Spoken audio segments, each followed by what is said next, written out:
नमस्कारम। मेरे channel Shivanga the way of grace में आप लोगों का स्वागत है।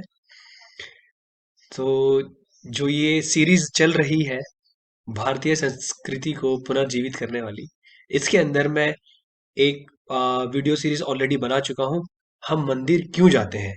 तो अगर आप लोगों ने वो सीरीज नहीं देखी है तो प्लीज प्लीज जाकर वो सीरीज देखिए, क्योंकि हर किसी के दिमाग में जो भारतीय संस्कृति के अंदर पैदा हुआ है उसको उसके दिमाग में सवाल रहता है कि हम मंदिर क्यों जाते हैं।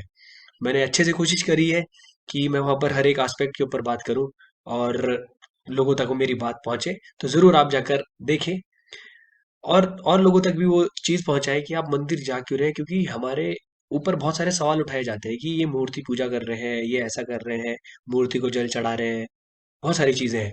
तो वहाँ जाके ज़रूर देखिएगा प्रसाद क्यों चढ़ाई जाती है किसी मूर्ति पे। तो हर एक चीज़ के बारे में वहाँ पर बहुत अच्छे से बताया है, बहुत डिटेल में बताया है और एक साइंटिफिक वे में बताया है। तो ये मेरी पहल है भारतीय संस्कृति को पुनर्जीवित करने की। मैं आप लोगों से विनती करता हूँ कि आप लोग साथ दें, अगर आप लोगों को ये काम अच्छा लग रहा है और बाकी लोगों तक भी पहुंचाए, क्योंकि हमारा ये एक फर्ज बनता है कि जो आने वाली जो पीढ़ी है, जो पीढ़ी अभी आ रही है, उस तक हम ये सारी चीजें पहुंचाएं, वरना ये धीरे धीरे सब खत्म हो जाएगा और सब लोग पतन की ओर जाएंगे। या फिर वो 1000 2000 साल बाद दोबारा वापस वही चीजें ढूंढेंगे जो हमारे पूर्वज हमसे पहले जाकर कर चुके हैं। तो इसी के अंदर भारतीय संस्कृति को पुनर्जीवित करने के अंदर हम दूसरा जो वीडियो मैं बना रहा हूँ, मतलब दूसरे टॉपिक के ऊपर जो वीडियो बन रही है, उसका नाम है हम अपने से बड़ों के हम अपने से बड़ों के पैर क्यों छूते हैं। जो भी भारतीय संस्कृति में पैदा हुआ है, जो भी, ऐसा नहीं कि जो नॉर्थ में पैदा हुए हैं वही लोग अपने से बड़ों के पैर छूते हैं। आप साउथ चले जाओ, ईस्ट चले जाओ, वेस्ट में चले जाओ, कहीं पर भी चले जाओ, हर जगह अपने से बड़े लोगों के पांव छुए जाते हैं। तो अब ऐसा तो नहीं है कि एक जगह, इतने बड़े भारतवर्ष में किसी चीज को फैलाना किसी एक आदमी की बस की बात नहीं होगी। जरूर बहुत सारे लोगों को इस बात की असलियत पता चली होगी कि पांव छुए क्यों जाते हैं, तभी पांव पूरी भारतीय संस्कृति में पांव छुए जाते हैं। अब कोई बाहर से आके हमें ये बताएगा कि तुम पांव छू रहे हो, ये गलत है, ये डिसरिस्पेक्ट है तुम्हारे लिए। ठीक है, किसी का पाँव छूना तुम्हारे लिए डिसरिस्पेक्ट है। तो इसके बारे में बात करेंगे और बहुत ही डिटेल में बात होने वाली है। और जैसा आपने आज तक कभी सुना नहीं होगा, मैं भी अब 28 साल का होने वाला हूँ, मुझे भी कुछ समय पहले ही पता चली है ये चीजें। सवाल हमारे दिमाग में भी थे, मैं रोज पंडितों से पूछता था, ब्राह्मणों से पूछता था, व्यास जो बैठे हुए गद्दी पर उनसे पूछता था कि हम पाँव क्यों छूते हैं, बट किसी के पास कोई जवाब नहीं है। और पाँव छूने के भी तरीके होते हैं, किसके पाँव छूने, किस तरीके से छूने, बहुत सारे एस्पेक्ट होते हैं। और हो भी सकता है कि इस वीडियो को देखने के बाद आप लोग हर किसी के पाँव छूना बंद कर दो। तो पहले जानते हैं कि पाँव छूते क्यों है और किसके पाँव छुए जाते थे। ये अंधविश्वास नहीं है कि हम किसी को रिस्पेक्ट देने के लिए उसके पाँव छू रहे हैं ना, ये बाद में आया।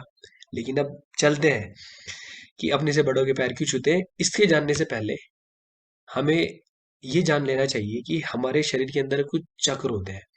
जिस प्रकार से शरीर के अंदर जो नसें होती हैं उनमें से खून या रक्त प्रवाह करता है, उसी तरीके से हमारे शरीर में नाड़ियां होती हैं जिनके अंदर से ऊर्जा या फिर एनर्जी प्रवाह करती है। उन उनको नाड़ियां बोलते हैं। जिस तरीके से जो नसें होती हैं उनमें से खून बहता है, नाड़ियों में से एनर्जी या ऊर्जा बहती है। तो जहां जहां पर वो हमारे शरीर के अंदर ऐसा बताया जाता है कि 72,000 नाड़ियां हैं और ये नाड़ियां आप फील कर सकते हो। किसी एक्सरे वगैरह कुछ अभी तक कोई ऐसी डिवाइस नहीं आई है जिससे ये उन नाड़ियों के बारे में बता सके। अभी तक ऐसी डिवाइस डेवलप नहीं हुई है, वरना अगर ऐसी डिवाइस डेवलप हो चुकी होती तो आप लोगों को पता होता, क्योंकि आपकी किताबों में वही छाप कर रख दिया होता।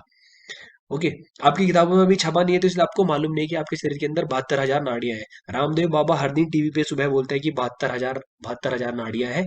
सुषुम उसके बाद तीन मेन नाड़ियां हैं, सुषुम्ना, ईड़ा, पिंगला, सुषुम्ना। तो ये 72,000 नाड़ियां जहां पर मिलती हैं, जहां पर ये 72,000 नाड़ियां मिलती है वहां पर, मतलब उसको किसी पॉइंट पर ये मिल रही होंगी, जहां जहां पर ये मिलेंगी उन जगहों को बोलते हैं चक्र।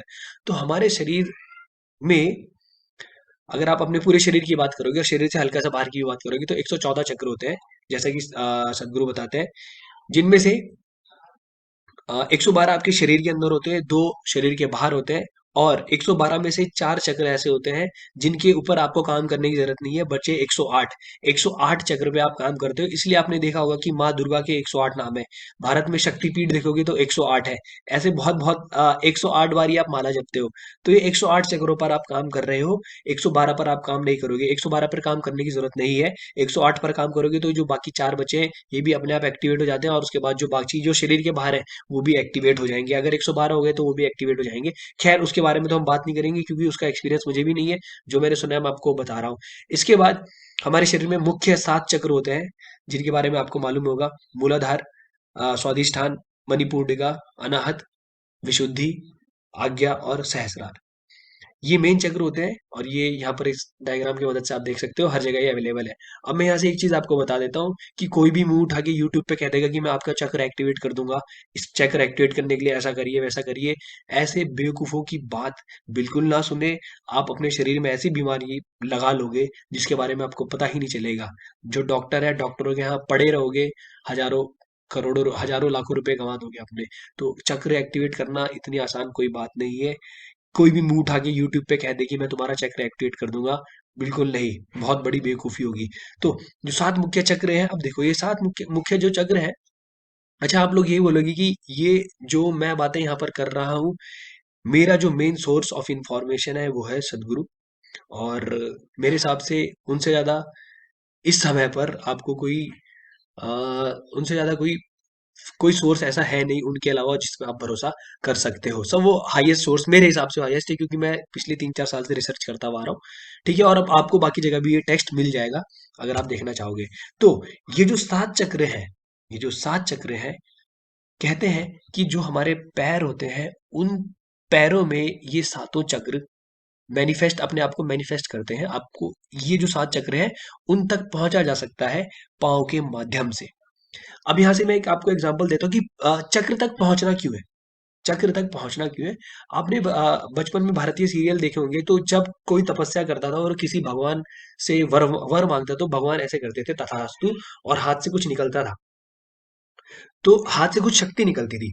जो हमारे चक्र है वहीं पर हमारी शक्तियां स्थित होती हैं, और उन्हीं चक्रों से आपकी शक्ति इधर, मतलब आप शक्ति को एक दूसरे को ट्रांसफर कर सकते हो।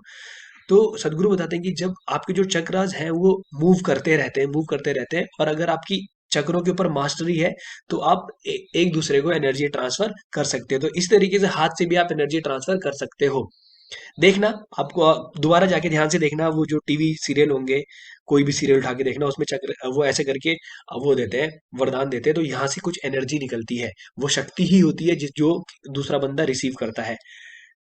तो जो चक्र होते हैं उनके माध्यम से आप एनर्जी ट्रांसफर कर सकते हो, या एनर्जी इंफॉर्मेशन कुछ भी ट्रांसफर किया जा सकता है। कुछ भी ट्रांसफर किया जा सकता है। तो आपके पाँव में ऐसे पॉइंट्स होते हैं जहां पर अलग अलग चक्र मैनिफेस्ट करता है अपने आप को। अलग अलग चक्र जो है, अलग अलग चक्र तक पहुंचा जा सकता है पाँव को छूने से।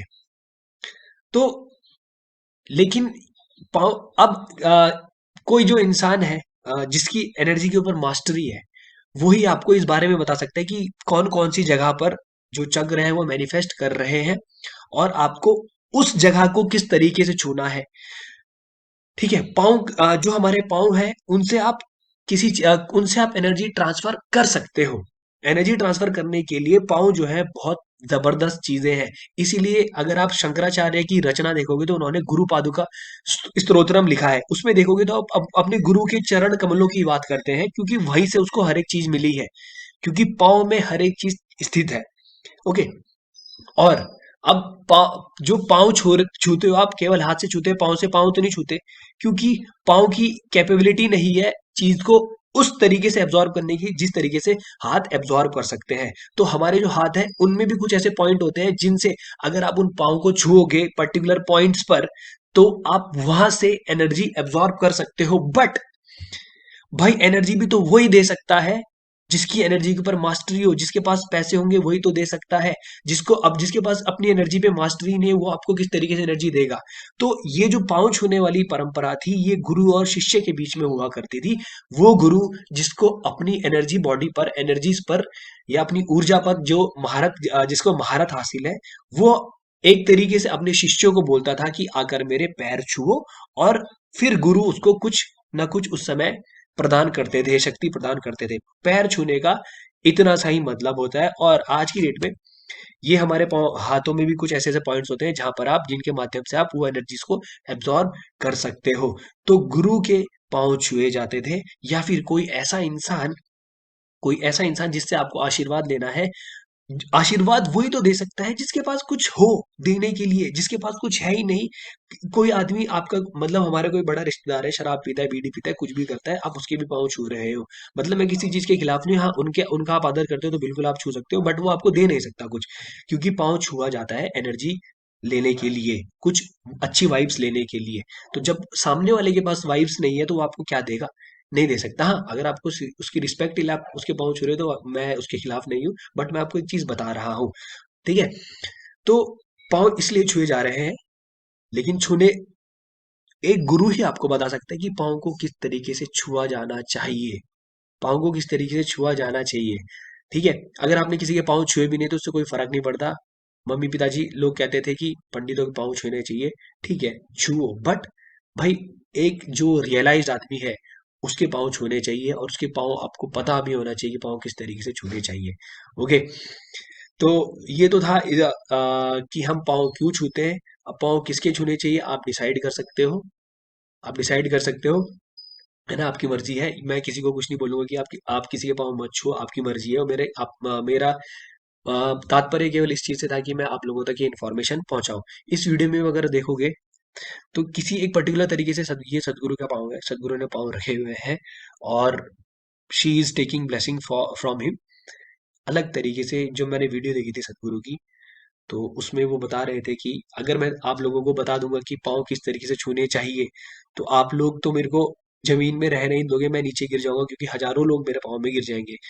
कितनी भी वीडियोस आप यूट्यूब पे देख सकते हो, जब सदगुरु माउंट कैलाश जा रहे थे तो आने सामने से आने वाले कितने ही जो यात्रीगण थे वो सदगुरु के पाँव में गिर रहे थे, आप देख सकते हो।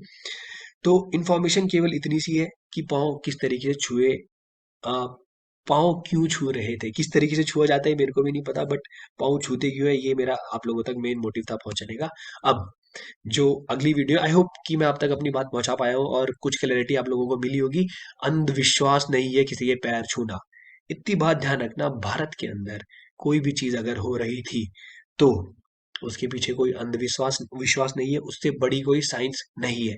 क्योंकि वो सब कुछ वो रियलाइज्ड बीइंग्स ने इंडिया का कुल पूरा कल्चर बनाया था, है ना? हमें कहीं से आवाज नहीं आई कि हमने वो आवाज सुनी और वो सुनकर एक भारत की संस्कृति बना दी ना। और ये भी तो हो सकता है, मैं ये नहीं कह रहा हूँ कि अच्छा भारत के एक कोने में ऐसा हुआ, पूरे भारत में ऐसा कैसे हो रहा है? भारतवर्ष तो बहुत बड़ा था, है ना? भारतवर्ष तो बहुत बड़ा था ना। पूरे पूरे भारतवर्ष में ऐसा कैसे हो गया? किसी एक आदमी पागल हो सकता है, दो हो सकता था, हजारों करोड़ों लोग पागल कैसे हो गए? है ना? तो थोड़ा सोचिए, अंधविश्वास नहीं है, इसके पीछे कोई कारण था ना। मेरी जो अगली सीरीज आने वाली है, आने वाले जो वीडियोस है, शिवलिंग क्या है, बहुत सारे लोगों के दिमाग में भ्रम है ये कि जो शिवलिंग है वो किसी का लिंग है क्या? लिंग का मतलब आप लोग समझते होंगे। इसके बारे में मैं आपको बताऊंगा और ये भ्रांति क्लियर करूंगा, और ऐसी इन्फॉर्मेशन दूंगा जो जिस रोंगटे खड़े हो जाएंगे वो इन्फॉर्मेशन सुनकर। गारंटी है इस बात की। हम पालती मार कर ही खाना क्यों खाते हैं? भारतीय सभ्यता में पालती मार कर ही खाना क्यों खाया जाता है? इसका भी जवाब मिलेगा। हम घर में दिया क्यों जलाते हैं? हम हवन क्यों करते हैं?